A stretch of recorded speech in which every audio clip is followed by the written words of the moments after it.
Today I'm sitting down to do my review of the July Beauty Heroes box, which is featuring 3 products from the brand True Botanicals: the Nourishing Shampoo, Nourishing Conditioner, and the Nourishing Wash, which is a body wash.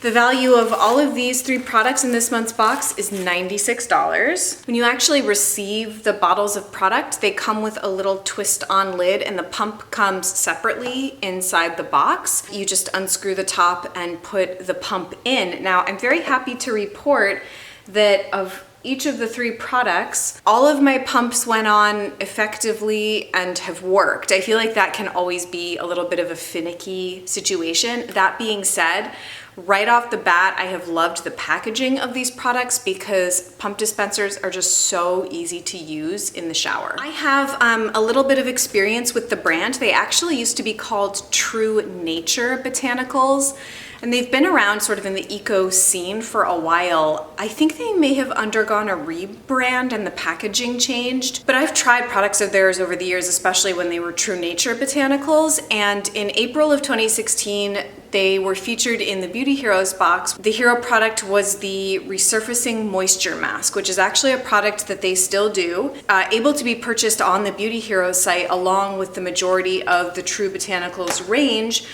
After True Botanicals was featured, I'm not really sure what was going on, but the products were not allowed to be carried in the Beauty Heroes store. I think that the collaboration between Beauty Heroes and True Botanicals stopped for a little bit, has recently restarted, and so now they're carrying all 3 products in the box along with, as I said, the majority of the other products in their range. I will say that the shampoo and conditioner have had a very strong word of mouth following in the green community for, I don't know, years. I'm friends with Lisa, this organic girl, and she raves about these constantly. I think she might also be a brand ambassador for True Botanicals. Yeah, she really has loved these products for a long time, and so I remember after hearing her rave so much and then I saw them show up in the box, I was very, very curious to give them a try. I did a little bit of background reading and research for this video just to learn a bit about the products. I did watch the 18-minute brand founder review that Jeannie did with Hillary Peterson, who's the founder of True Botanicals.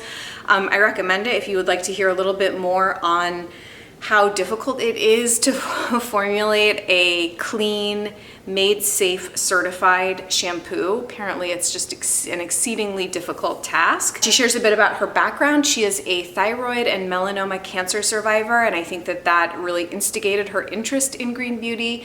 I believe she went on to study aromatherapy and plant medicine, and the brand is really the culmination of a wide sort of range of inputs, and they have an advisory board that includes green chemists and aromatherapists and alternative healers. All of that perspective is infused in the brand. So together, the Nourishing Shampoo and Conditioner, these are 8 fluid ounces each, and together retail for $68. I really like the smell of these. They're described as being unisex and with notes of citrus, ylang-ylang, violet, and mimosa. The Nourishing Body Wash, this is also 8 fluid ounces. It retails for $28. It's described as more of a woodsy citrus that's supposed to be purifying, hydrating, and softening. And actually, Jeannie said that she thought that, you know, if someone didn't care to use this as a body wash, it also makes a very nice hand wash if you are in the market for that kind of thing. The shampoo is a lathering and sudsing type of formula, which is, like, how do I describe this? It's, I think, sort of a shampooing experience that most of us desire. I think those of us that have been experimenting with eco products for a while, hair care is a very difficult realm. I've chronicled my own challenges with eco hair care. I mean, most recently, last fall, my hair underwent some issues and transitions, and for me, it's mainly an issue of getting my hair clean, my hair and my scalp clean enough and keeping it balanced and not overusing products. My hair does very well with product rotation. I think how to use these products is pretty self-explanatory. Washing and conditioning your hair, and using a body wash, so I don't think I need to belabor the instructions really, or like how to use. And I kind of want to just dive into telling you about my firsthand experience with the product. So I've been using all three of them for about 2 weeks. My box actually came a little bit late and I was doing some traveling. I've used the shampoo and conditioner maybe 3 times, and the body wash I've been using every day. Just keep in mind that my review right now is more first impression, and I provide more longitudinal reviews in my year-end retrospectives. So I've already done 2 annual retrospectives, and my 3rd retrospective will be coming up, I think, in October of this coming year. My first impression of all 3 products is positive, quite positive. Using all 3 of these together during a shower induces sort of a very, very spa-like feeling. So I'm a fan of the scents. I know that scent in hair care products is very personal. I mean, I'm someone that's very sensitive to scent. If you've heard me talk in any of my previous videos about how there are certain products I can't use because of the scent, and then I can detect scent in certain makeup items while they're on my skin. I mean, I do have a very sensitive nose, so for me it's a very fine balance of enjoying the aromatherapy experience of the products that I choose to use while not having them teeter on the point of overwhelming me or lingering around too long. Now that said, with hair care, I think a lot of us like to have our hair lightly scented. Like, you want your hair to smell good. You don't really want it to smell like hair or like scalp, which is a really kind of gross smell, honestly. But I think if you've been using eco products, you know that if you ever use conventional products, they overly can perfume your hair. Like living proof products, dry bar products, those are like a total no-go for me now. So I'm very happy with the scent of the products. As far as the cleansing ability of the shampoo, I think that's probably what people are going to be most curious about with this. Keep in mind that shampoo and really hair care in general is just super individual. Our hair, like our skin, just ebbs and flows out of different cycles depending on season, hormones, health, stress. I mean, you name it, your body is going to be affected by it. I have tried to get away from double cleansing my hair because I think that was actually what ended up maybe throwing my scalp out of balance. I was also using products I think that had too high of a protein content in them. If you want to hear a lot more about that, I did like a half-hour video on my hair struggles this last fall. I'll have it linked for you to go watch. Since then, my hair has, since I switched up my products and I got a couple of Aveda products that I was really happy with. I've also been using the Giovanni Tea Tree Triple Treat, which I really like. The times that I have used it, this has gotten my hair clean in 1 wash, and my hair has felt clean for about, it depends. I mean, we're kind of starting to get into the height of summer here in Chicago.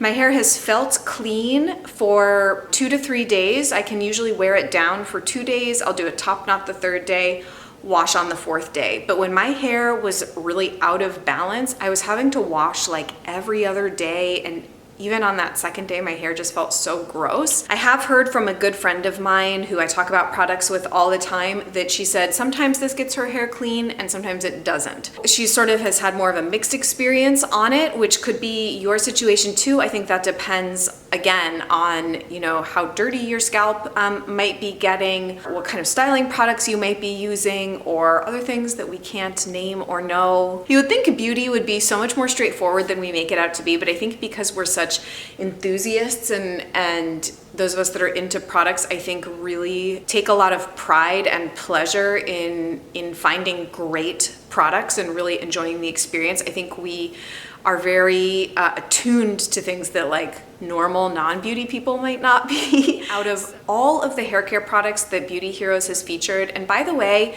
that is not an easy thing for them to do, to feature hair care products, because again, hair is very, very personal. Everybody has different hair types. So they have featured the Josh Rosebrook shampoo and conditioner sets. I think he has done 2 different versions, neither of which unfortunately worked for me, although I desperately wanted them to. And then they've also featured the Innersense products. Innersense has 2 different lines. They have the Pure Harmony line, which is for lighter hair that just needs lighter moisture and volume building scalp clarifying, things like that. And then they have a hydrating line for drier or coarser hair types.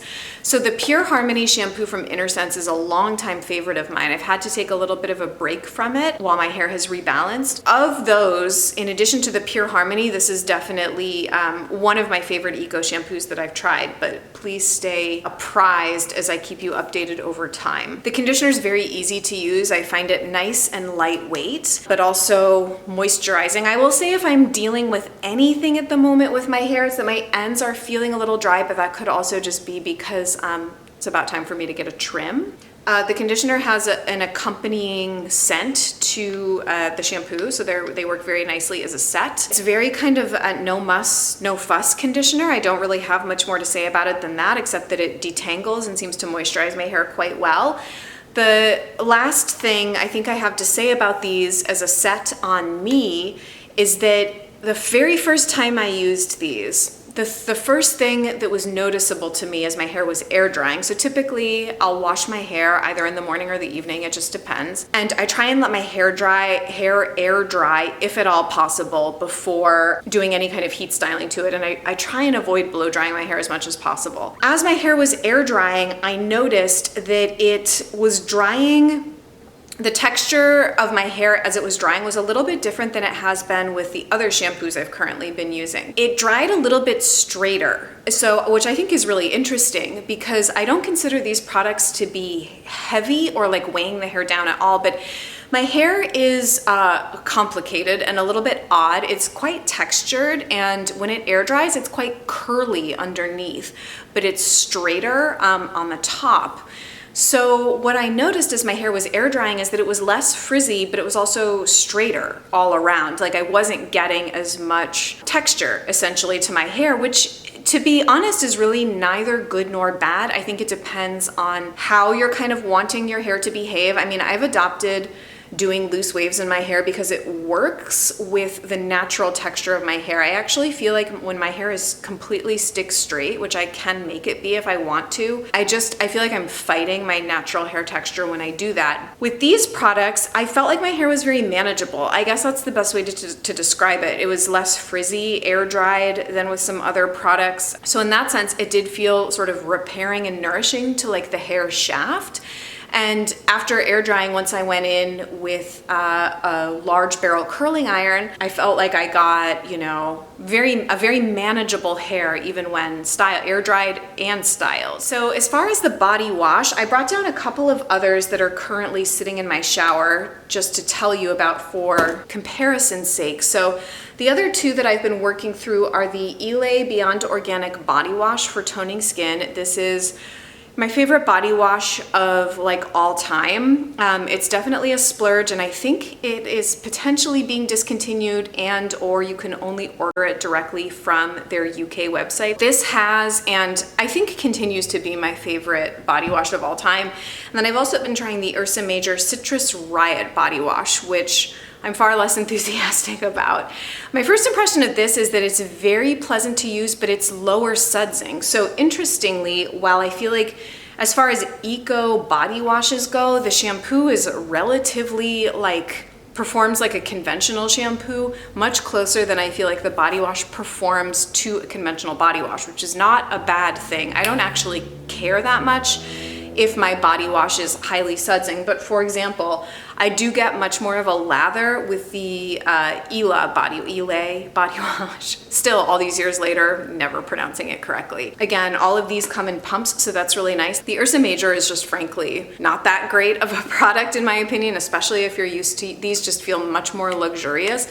This is a little bit more no fuss utilitarian. It's with aloe, lime, bergamot, and ginger. So if you're looking for like kind of an slightly elevated but not really luxury body wash, I guess this is okay, but I wouldn't necessarily recommend it. The scent on the wash is quite mild and gentle. It is very creamy. It's very pleasant to use, and again, like I'm saying, if you use all three of these during a shower, it's a very nice, lovely experience. I think this retails for $28. I think I may have already said that. This is comparably priced, or this might be $36, so it's a little bit more, but I feel like that was a pretty easy review to do this month. These are pretty straightforward products. I would just love to hear from you guys about how these products are working on your individual particular hair type. I haven't heard of a lot of negative reviews of these, or I shouldn't even really say negative, but for example, with the Josh Rosebrook hair product formulas, I've heard far more people talk about having difficulty with the non-sudsing type of hair cleanser, and I think it works best for people that might have shorter hair or just have a scalp that doesn't need a lot of clarifying, which I do. I have a tendency towards oily scalp and dry ends. I just wanted to end on a few kind of like food for thought bits about True Botanicals. And I don't mean this at all as a criticism. I'm more just really curious to hear people's impressions of brand public relations. So it was, to my understanding, True Botanicals was acquired by Unilever, I believe last year or even the year before. So they're no longer technically an independent beauty brand. I don't think that there's anything, I've really tried to erase a lot of my normative perspective that I may have had on brands. In theory, do I like the idea of supporting small independent brands who are, direct to consumer, and you really get to know the face of the company and the founder and the formulator, and you're supporting like a small women-owned business? That's one model. And I don't even necessarily think, there's been, I think, a lot of interesting discussion on where the beauty industry is heading. I always make the parallel in my head to thinking about agriculture, which is something that I have studied for the last 15 years. It's not really realistic to expect that everyone's going to get all of their food from a farmer's market all the time. But I also don't think that we should just throw up our hands and say everything should revert to industrial agriculture, even if it's organic. In fact, a lot of the conclusions that a lot of food systems researchers have come to is that we need to focus more on having a regional food network, not necessarily even hyper-local, because it sometimes is not the most sustainable in terms of all the inputs that you can think of. So mid-sized farms, not necessarily industrial farms or like tiny backyard farms, and that we really just need to have a diversified food system in general. And I think you can apply a lot of that same thinking to the beauty industry. It's not really realistic to think that everything is going to come from tiny independent beauty brands. So I've really tried to reform and open up a lot of my thinking, and not just trying to be like discount a brand because they were acquired by a company like Unilever. And some brands do choose to go that direction. So I don't necessarily at this point have a negative response to that, but I would really like to open the discussion up and hear what other people have to think about that. If you find out that a brand gets acquired by a conglomerate or a parent company, what does that evoke in you as a consumer? The other thing I want to quickly bring up is that you may or may not know that Olivia Wilde is one of their spokespeople. Now this, I do have a little bit more of a normative perspective on, but I think I might be in the minority. So I just really don't care for celebrity culture and celebrity endorsed anything. The argument for having a celebrity back your products is that it expands the reach. And so that's an argument I hear a lot about eco beauty is, if we really want to change the industry, we have to expand the reach. It can't just be this rarefied niche of rich white yuppies that get to enjoy these products. And I think you can kind of make that into a social justice argument, but I'm not wholly convinced that a celebrity like Olivia Wilde is like really expanding the reach of the brand in a social justice-y type of way. Now, if you listen to the brand founder interview, Jeannie brings up Olivia Wilde being their spokesperson as being a really exciting and promising avenue for the brand, which for the brand, I'm sure that it probably is. Apparently, Olivia Wilde was a user of the products before the partnership. It has been known for activist activities, which I don't really know because truthfully, I really don't follow celebrities. I can't get down with it. I was actually just at a brunch with some friends and they were talking about Chrissy Teigen and I was like, nope. It doesn't interest me. I don't find it really that compelling. And that's just like my little snarky perspective on that. The thing, I guess, with a brand partnership like Olivia Wilde being the spokesperson for True Botanicals is I know that this is like not, maybe it's not like PC, but like I would like to know how much she's being compensated to be their spokesperson for. I just wish that all sponsorships were really transparent, and I wish that consumers were able to know, okay, this person is being paid this amount of money to be a spokesperson for these products. Now, there's so much gray area in the social media brand ambassador influencer world. Like, some people are brand ambassadors and aren't directly compensated except for receiving product samples, which is what being a Beauty Heroes brand ambassador is.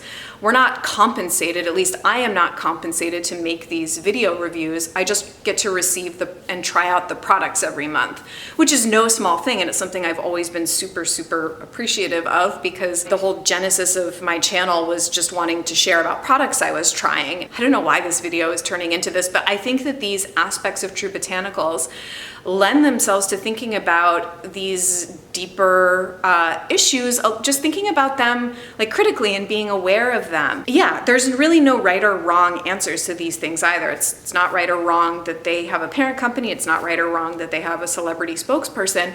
To me, they're just interesting discussion points about a brand. I'm always really curious how consumers perceive brands, what inspires brand loyalty, why people will rebuy products. Like, if a product really is exceptional and you don't necessarily agree with the ethics or ideology of a brand, will you continue to buy it? How important is the story or the whole lineage of the brand, and things are not monolithic. Brands are constantly growing and evolving, and I've always been very naive about business and had much more of this sort of, like, I don't know, not really purist, but I guess especially with brand influencing and things like that, I have wanted things to be really transparent, because the way that social media has gone, I think, has just created a lot of hype and herd mentality about things. And this is actually all something I would like to get into in a video on Patreon that I'm including as an option this month. So if you were into this like little segment of this video where I started teasing apart these issues, that's a lot of what I end up doing in my videos on Patreon. It's a smaller community. People are interested in thinking about beauty from a little bit more of like a socio-cultural lens. So if that's your thing, I have a lot of additional content over there. With that said, why don't I just end with a few little announcements. There's currently a limited edition travel collection from Innersense available for purchase for members or non-members. I'll have the link down below if you'd like to go check it out. So you get, I think it's 7 products total in the collection. It's a value of $80, and I think it's able to be purchased for $44 or something. I'll have all the details down below. But if you're planning to do any travel this summer, you get to choose between the Pure Harmony range that I was talking about or the more hydrating range. My favorites are the Pure Harmony shampoo. I really, really like the oil treatment, which is a wonderful scalp treatment or ends of hair treatment. The Love More promotion is with any $125 purchase, you get a deluxe travel size of Inlight Beauty's Floral Mist. So I love when they do toners as these Love More promotions, because I think having a travel toner around is great, because that's one of my like favorite products to bring when I travel. And I'm very curious about this brand. I think that the branding looks very, very beautiful, and I think that would be a great product to try. They have some exciting new products in the Beauty Heroes store. So Ayuna apparently is coming out with a body cream, which I know I'm gonna have to try at some point. I'm sure it will have that similar scent that I've grown to really adore. I just checked the website and I don't see it listed yet, but it sounds like it will be imminent. Fit Glow, they're also now going to be carrying the Fit Glow Conceal Plus, which is their new, it's a liquid concealer. If you know Andy Meidel here on YouTube, I'm gonna link a video she did down below that I thought was really helpful. It's like a get ready with me she did, testing and talking quite extensively about the new Fit Glow concealer. I found it really useful. In a nutshell, she really enjoyed the performance, but thinks that the color shade range is challenging, which I think is very helpful to keep in mind. It's apparently a very full coverage, heavy duty sort of concealer, so I personally tend to prefer a bit of a lighter concealer formula, but I would be curious to try it. Kahina now has an oil cleanser that they're carrying. 2 new products from Demamiel, the Salvation Body Oil, as well as the Brightening Cleanse and Exfoliate. Josh Rosebrook has a new product out called the Hydration Boost. I'm not exactly sure what that is, and it's not yet showing up on the site, but again, it sounds like imminently. And then I recommend going to browse all of the True Botanicals stuff that they're carrying. I'm sort of interested about the antioxidant booster, which is a powdered product that you mix into other things. They also have a vitamin C version. If you watch the founder interview, Hillary Peterson, the True Botanicals founder, is of the belief that everybody should be using a vitamin C, which I don't really believe that there are any hard and fast prescriptive rules for skincare, but I think a lot of people's skin does do well with vitamin C. It actually tends to dry my skin out, and I don't really find that I get much of a radiance boost from it for whatever reason. I think that powdered vitamin Cs that are retailing for $90 are excessive, and that's what theirs is. The antioxidant boost intrigues me a little more because there's a little more in it. And I also did get to, this was in a previous favorites video, or I think I mentioned it in my recent skincare video. I recently got to try a bunch of samples of one of their Renew face oils, and I loved it. There's several of them, of the Renew serums, and I think there are 140, so it's an investment, but it was a very, very, very beautiful product to test. I can say good things about that just from sample usage. So it looks like that's it that's new in the Beauty Heroes store. There is going to be a new makeup discovery with Beauty Heroes coming up. I hope I can say that. I haven't even started testing it yet, but I'm very much looking forward to it. I hope you guys enjoyed hearing about True Botanicals this month. Please chat in the comments. I guess I'll just look forward to seeing you guys really soon.